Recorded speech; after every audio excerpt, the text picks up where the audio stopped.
এইগুলো এখানকার রুম, সব এসি রুম আছে, নন এসি রুম আছে। এখানে বাইক রাখার স্পেস আছে, আমরাও বাইকটা রেখেছি। আর এগুলো দূরের, এগুলো সব তাঁবু। এখানে রুমের ভাড়া মোটামুটি 1200 টাকা করে। টেন্টগুলো উপরের টেন্টগুলো নিলে, উপরে যেগুলো টেন্ট আছে সেগুলো নিলে 1100, আর নিচেরগুলো নিলে 1000। এই হচ্ছে রুম। তবে আমি রেকমেন্ড করব যারা আসবে তারা কিন্তু রুমই নিন। রুমে অনেকটা স্পেস, তাঁবুতে না থাকাই এখানে ভালো। তাঁবুতে থাকার মতো এখানে কোনো দরকারও নেই, আর কোনো ইয়েও নয়। উপরের যে টেন্টগুলো এখন সেগুলোতে উঠছি, এরকম কাঠের ইয়ে করা হয়ে আছে, বাঁশের মাচা তৈরি করা রয়েছে। আমরা এই টেন্টগুলোতে থাকবো, এই দুটো টেন্টে আমরা আছি। আর দেখলে এখানে বসলে এখান থেকে পুরো বিচ দেখা যাচ্ছে। সামনে এরকম বাঁশের স্ট্রাকচার করা হয়ে আছে, যেখানে গিয়ে একটু সুন্দর সময় কাটানো যায়। স্নান করারও জায়গা রয়েছে, তবে এখানে জলটা খুব পরিষ্কার নয়, তাই স্নান না করাই ভালো। নিচের টেন্টগুলো দেখি কিরকম। এগুলো নিচের টেন্ট, সব বাঁশের মাচার উপর রয়েছে। এগুলো 1000 টাকা করে। আর উপরে রয়েছে দোতলায় এগুলো। তবে উপরের তাঁবু নিন আর নিচের রুম নিন, বা উপরের তাঁবু নিচের তাঁবু যেটাই নিন, সবগুলোই ফুড ইনক্লুডেড। প্রথমে এলে ডাবের জল দেওয়া হয়, তারপর লাঞ্চ, তারপর বিকেলে একটু স্ন্যাক্স, রাতে ডিনার, সঙ্গে বারবিকিউ করা যায়, সেটা এক্সট্রা প্রাইস লাগে। বাইরে এসে দাঁড়িয়েছি, সামনে সমুদ্র, এখন ভাটার সময়। প্রত্যেকটা টেন্টে এরকম করে একটা মাচা করা আছে, যেটা একেবারে সমুদ্রের অনেকটা সামনে নিয়ে চলে যায়।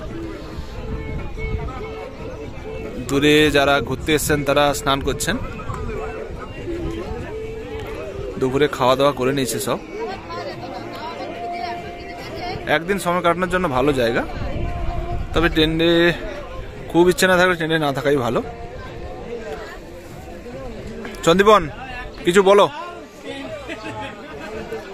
বলার মতন এখনো স্টকে কিছু আসেনি। হ্যাঁ, দেখছি, দেখার পরে সন্ধ্যেবেলা হবে। সন্ধ্যেবেলা সবকিছু আগে উপভোগ করে নিই, সবকিছু দেখে নিই, তারপরে দেখে শুনে কথা বলবো। ঠিক, ওকে। সন্দীপন এখন ফটো তুলছে।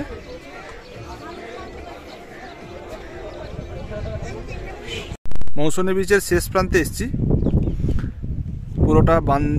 পুরো রিসোর্টগুলোর ঠিক পরেই এটা। এখান থেকে পুরো সমুদ্রটা এখন ভাটা পড়ে গেছে। এই অমিতের একটা ফটো তুলি। অমিত আমাদের অজানা জায়গায় নিয়ে এসেছে। অমিত ভাই, কোথায় নিয়ে এসছো আমাদের? এটা হচ্ছে অজানা একটা দ্বীপ। অজানা দ্বীপ। এইদিকে সোজা চলে গেলে এইখানে সমস্ত রিসোর্টগুলো, এখান থেকে শুরু, বিশেষ করে এখান থেকে শুরু। যেগুলো টেন্ট সেগুলো একবারে সমুদ্রের ধারে পাবেন, আর যেগুলো রুম সেগুলো ঠিক তার পাশেই পাবেন। তবে যেতে পারবেন। প্রত্যেকটা রিসোর্টেরই আলাদা আলাদা করে এরকম মাচা করা আছে। সমুদ্রের যখন জোয়ারের সময় তখন একেবারে মাচা অবধি জল চলে আসে, তাই বাঁধ এখান অবধি। এখানে সমুদ্রের বিচটা একটু আলাদা রকম, অনেকটা অন্যান্য বিচের মতো নয়, পুরোটাই কাদা। যেহেতু দ্বীপ, পুরোটাই কাদা এবং ভাটা হয়ে গেছে। নিচের মাটির এগুলো দেখা যাচ্ছে, উঁচু নিচু। দেখে মনে হচ্ছে যেন মাটির, মানে ঢেউয়ের স্রোতটা এখানে বোঝা যায়। মাটির যেন মনে হচ্ছে কেউ যেন মাটি থেকে মাটি তুলে এনেছে। এই বীজটা বেশ কিছুটা আলাদা রকম। এই বাঁধগুলো বাঁধাই করেছে, কাপড়টা পুরো আলাদা, মানে আলাদা মেটেরিয়াল। দেখো, মানে সহজে, হ্যাঁ, সহজে ছিঁড়বে না, অথচ হাওয়া বেরোতে পারবে, জলটাও যাবে। এগুলো সব কংক্রিটের কনস্ট্রাকশন ছিল। কংক্রিটের আয়লার সময় ভেঙে গেছে, তাই এখন আর লোক কংক্রিট করছে না, এখন সব বাঁশের করছে, যা করছে। এখন পুরো রিসোর্টটা, এটা এখানে একটা নতুন রিসোর্ট ছিল, পুরো ভেঙে গেছে।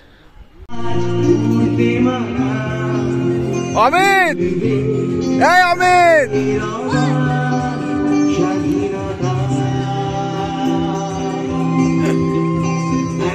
সন্ধে হয়েছে, বনফায়ারের তোড়জোড় শুরু হয়ে গেছে।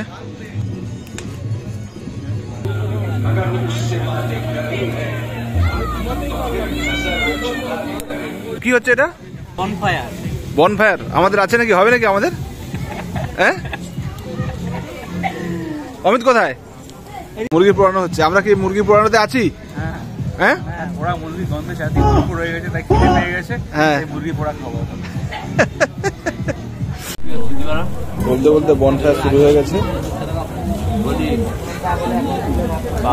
মাংস পড়ে গেছে আগুনে, আর কিছু সময়ের অপেক্ষা। রাত্রে আমাদের টেন্টের ভেতরটা, এই টেন্ট আমাদের দুটো পাশাপাশি, সুন্দর লাইট দেওয়া। আশেপাশে রিসোর্টগুলো সেম একই রকম ভাবে চলছে। এখানে প্রত্যেক দিন রাতে যেন এক একটা উৎসব। আর কিছুটা দূরে লক্ষ্য করলে শুধু কিছুটা লাইট দেখা যাচ্ছে, কিন্তু বাকিটা অন্ধকার, কারণ ওটা পুরোটাই সমুদ্র।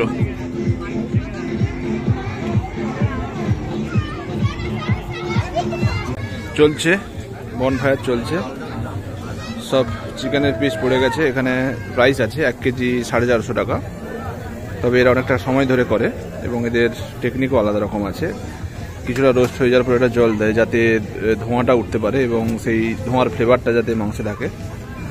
আমাদের সন্দীপন আর অমিত অধীর আগ্রহে অপেক্ষা করছে, আমিও অপেক্ষা করছি কখন আমরা এটা টেস্ট করব। কখনো এর আগে এরকমভাবে অন্তত করা হয়নি। খুব ভালো একটা অনুভূতি। চলুন টেস্ট করে রিভিউ দেওয়া যাবে যে কেমন লাগলো। বাই দ্য ওয়ে, আমরা যে রিসোর্টটায় রয়েছি সেটার নাম হচ্ছে আনন্দধারা প্রজেক্ট।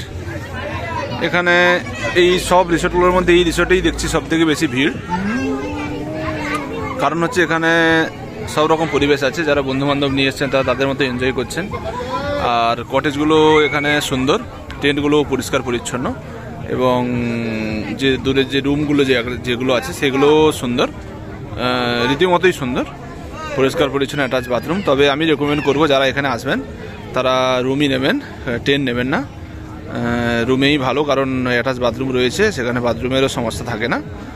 আর রুম নিলেও এমন নয় যে আপনি টেন্টের এখানে উঠতে পারবেন না বা সি বিচের ভিউটা নিতে পারবেন না, সবই নিতে পারবেন, তো অসুবিধা কিছু নেই। যাই হোক, ওভারঅল বলতে গেলে এটা খুবই ভালো। আনন্দধারা প্রজেক্ট বলে যে রিসর্টটা রয়েছে সেটা খুবই ভালো।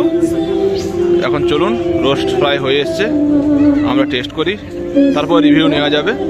হ্যাঁ, তবে দুপুরের যে খাওয়া দাওয়া, দুপুরে এদের যে প্যাকেজ থাকে, টেন্টে থাকে আপনার উপরের টেন্টগুলো 1100, নিচের টেন্টগুলো 1000, আর রুমগুলো 1200 করে পার হেড। দুজন থাকলে 1200-2400 লাগবে, সবই পার হেড ভাড়া, কিন্তু ইনক্লুডিং ফুডিং, এলে ডাবের জল, তারপরে দুপুরে লাঞ্চ দেবে, তারপরে আপনার মুড়ি স্ন্যাক্স দেবে, চা দেবে বিকেলে, তারপরে দেবে, তারপরে চিকেন মিল আছে রাত্রে, তারপরে পরদিন সকালে ব্রেকফাস্ট দিয়ে চেক আউট করে বেরিয়ে যাবে। ওভারঅল 1000 টাকা 1100 টাকার মধ্যে খাবারের যা কোয়ালিটি তাদের খুবই ভালো, আসা যাবে। তবে একদিনের বেশি আসা কোনো দরকার নেই। তবে যারা আসবেন সাইড সিনটা একবার এক্সপ্লোর করবেন। আমি অনেকটা সাইড সিন আমার আগের ভিডিওতে দেখিয়েছি। চলুন এখন টেস্ট করা যাক। চিকেন, আনলিমিটেড চিকেন, এই খাওয়ার পরে আনলিমিটেড কি খাবে তুমি? এসে গেছে আমাদের। এটা কি চিকেন? এটা মুরগি পোড়া। অমিত, দেখে কি মনে হচ্ছে? ভালো লাগবে? হ্যাঁ, ভিডিও ভালো না? আগুনে ঝলসানো পুরো জমে যাবে। বনফায়ারের মাংস, এসব C2H5 ওই স্টাইল আরো ভালো হবে। এই কি হয়েছে সন্দীপন? টেস্ট করে বলো কেমন হয়েছে।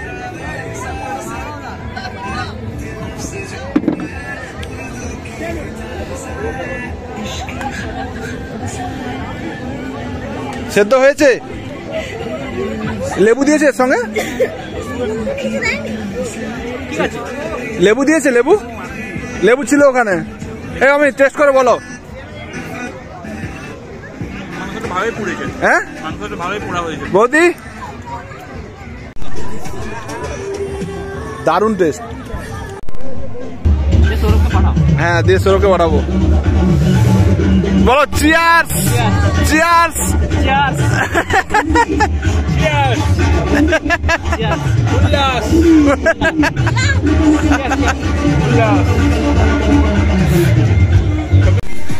বলো অমিত, কেমন লাগলো সারাদিন?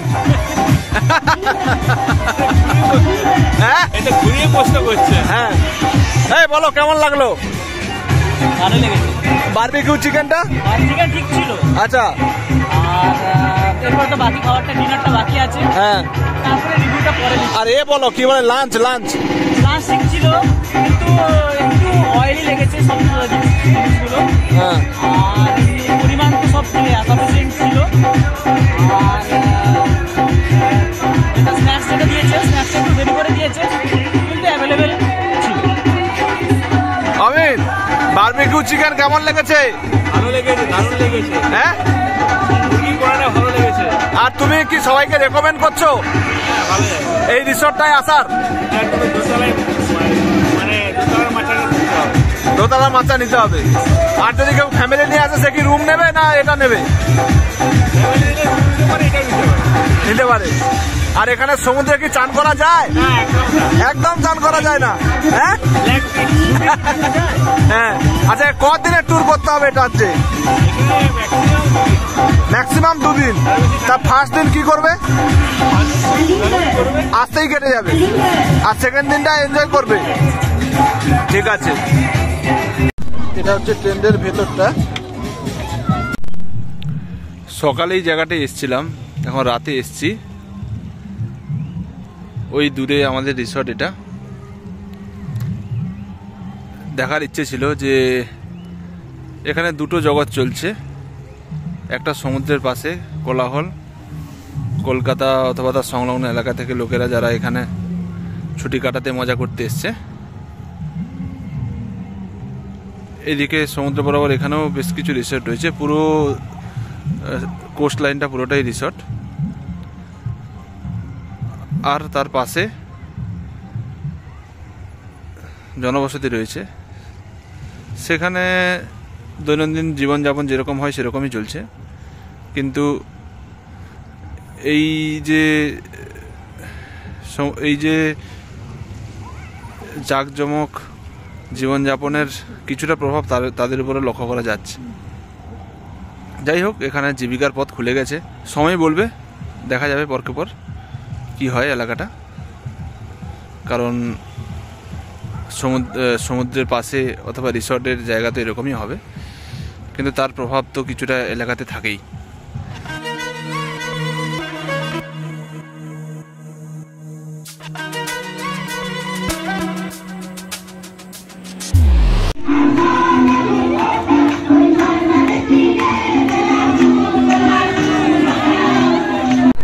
এখানে বক্স চালিয়ে মোটামুটি সবাই এনজয় করছে। তো ফ্রি এন্টারটেনমেন্টও হয়ে যাবে। যদি রাত্রে এখানে তো লিমিটেড ঘোরার জায়গা, ঘুরে যদি বোর লেগে যায় তো বক্সের সামনে বসে পড়ুন। 1-1.5 ঘন্টাতে এমনিই কেটে যাবে, যেমন আজকে আমরা বসছি।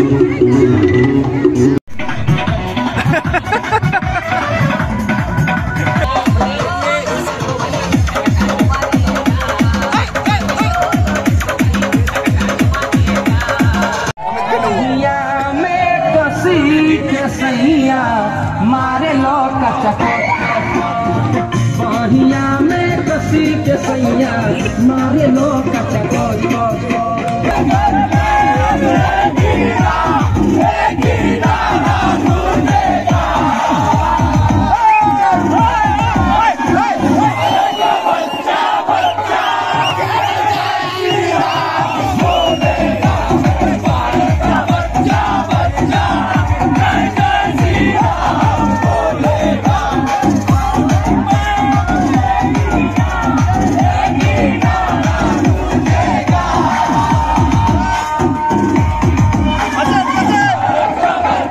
খাওয়া দাওয়া কমপ্লিট।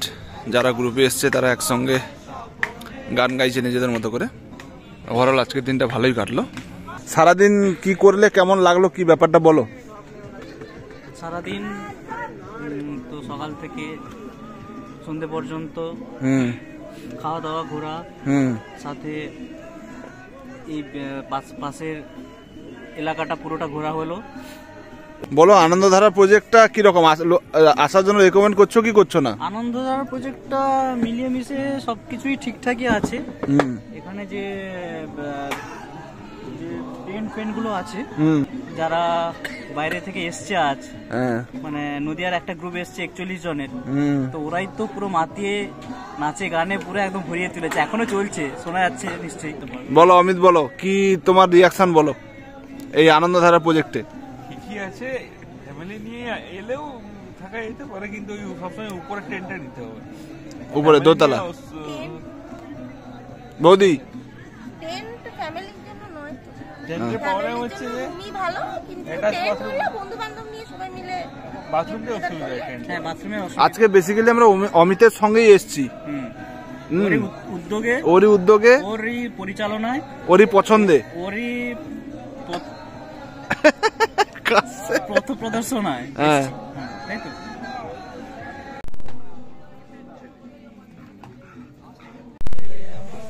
এখন রাত্রে 2টো বাজে, সবাই ঘুমিয়ে গেছে।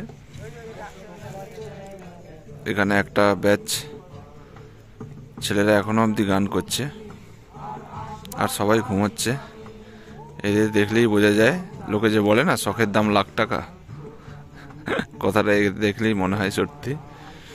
যাই হোক, আজ রাতে ঘুমিয়ে যাই, আমাদের সবাই ঘুমিয়ে গেছে, আমি ঘুমোইনি এখনো, রাতের এই ভাইবটা নেব বলে।